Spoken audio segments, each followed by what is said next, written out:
आप देख रहे हैं इंडिया न्यूज का डिजिटल प्लेटफॉर्म। आपके साथ मैं रचना बंसल। आकांक्षा दुबे की मौत हुए दिन पर दिन बीतते जा रहे हैं, लेकिन पूरा सच सामने आना अभी भी बाकी है। सवाल कुछ बुनियादी हैं। बुनियादी सवाल उस बात को लेकर भी हैं कि यूपी पुलिस कितनी सक्षम है। हालांकि किसी की काबिलियत पर मैं बिल्कुल सवाल नहीं उठा रही हूँ, लेकिन सवाल कुछ हैं जो कि उठ रहे हैं, पब्लिक डोमेन में है, इसीलिए उन्हें उठाना जरूरी है। समर सिंह की गिरफ्तारी हो गई है, वो भी चारों तरफ के प्रेशर के बाद। समर सिंह दिन ब दिन बेवकूफ बनाता रहा। 12 दिन बाद समर सिंह पुलिस के हत्थे चढ़ा है, लेकिन समर सिंह जब से पुलिस कस्टडी में है तब से लगातार ये बोल रहा है कि मुझे बेवजह बलि का बकरा बनाया जा रहा है, मैं निर्दोष हूँ। हालांकि ये भी सच है कि अगर कोई वाकई में दोषी होता है वो भी इसी तरह से खुद को बचाने की कोशिश करता है।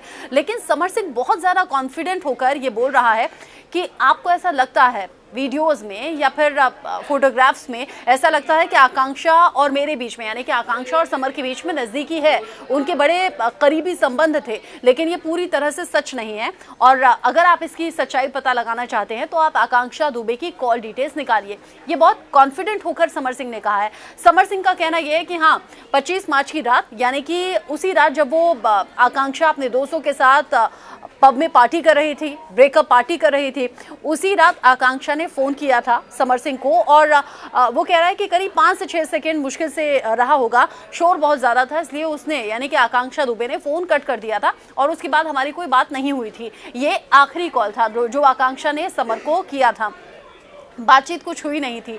समर सिंह ये कह रहा है कि अगर आपको ऐसा लग रहा है कि मुझसे बहुत ज़्यादा करीबी रिश्ते थे तो आप उसके बारे में जानकारी निकालने की कोशिश कीजिए। उसका दावा यह है कि वाराणसी में और मुंबई में 2 ऐसे युवक हैं जो उसके बेहद करीबी थे और उससे करीबी रिश्ते थे।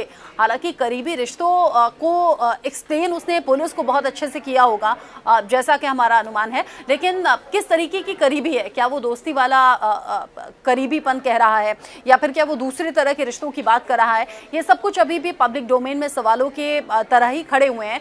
लेकिन यूपी पुलिस जो सवालों के कटघरे में है, यूपी पुलिस से सवाल क्यों हो रहा है, जानिए। यूपी पुलिस जब आकांक्षा दुबे आखिरी बार संदीप सिंह के साथ कमरे में गई थी, 17 मिनट संदीप रुका था।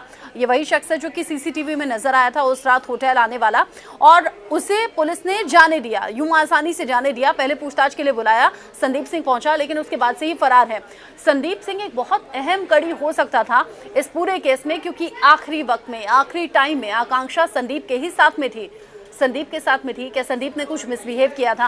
क्या संदीप के साथ होने से ही आकांक्षा बहुत ज़्यादा टूट गई, बिखर गई, या फिर दोनों के बीच में कुछ ऐसा हुआ जिससे आकांक्षा बहुत ज़्यादा परेशान हो गई थी और उसने आत्महत्या जैसे कदम उठाया, या फिर क्या कमरे में पहले से कोई मौजूद था? ये सब कुछ जानकारी संदीप सिंह दे सकता था, लेकिन संदीप सिंह को पुलिस ने लापरवाही के तौर पर जाने दिया।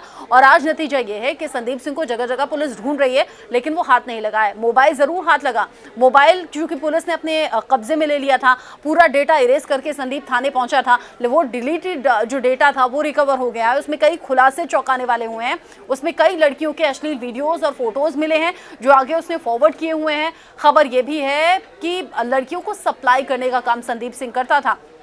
हालांकि औपचारिक पुष्टि अभी पुलिस ने इसकी नहीं की है, लेकिन आईटीवी नेटवर्क के सोर्सेज ये बता रहे हैं कि इन मामलों में संदीप सिंह का नाम सामने आ रहा है।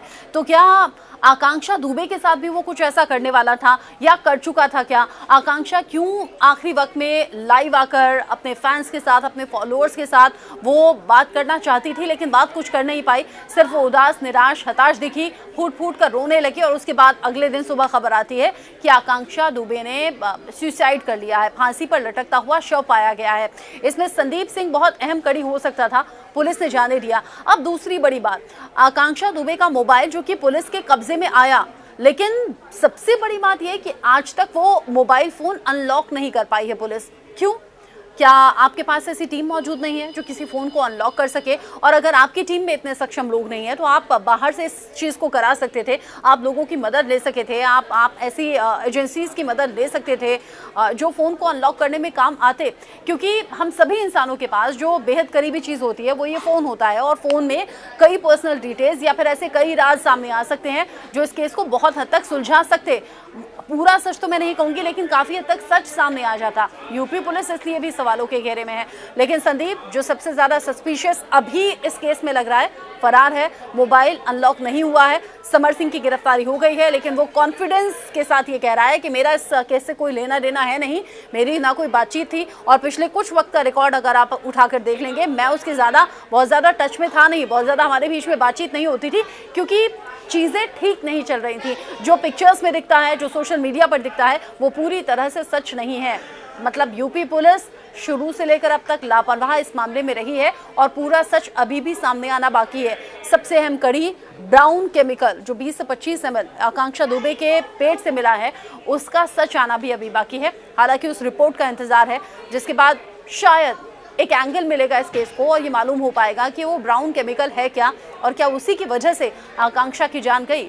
इस खबर से जुड़ा हुआ आगे जो अपडेट होगा आप तक पहुंचाते रहेंगे, लेकिन आकांक्षा की मौत को लेकर आप क्या सोचते हैं, ये बताइएगा।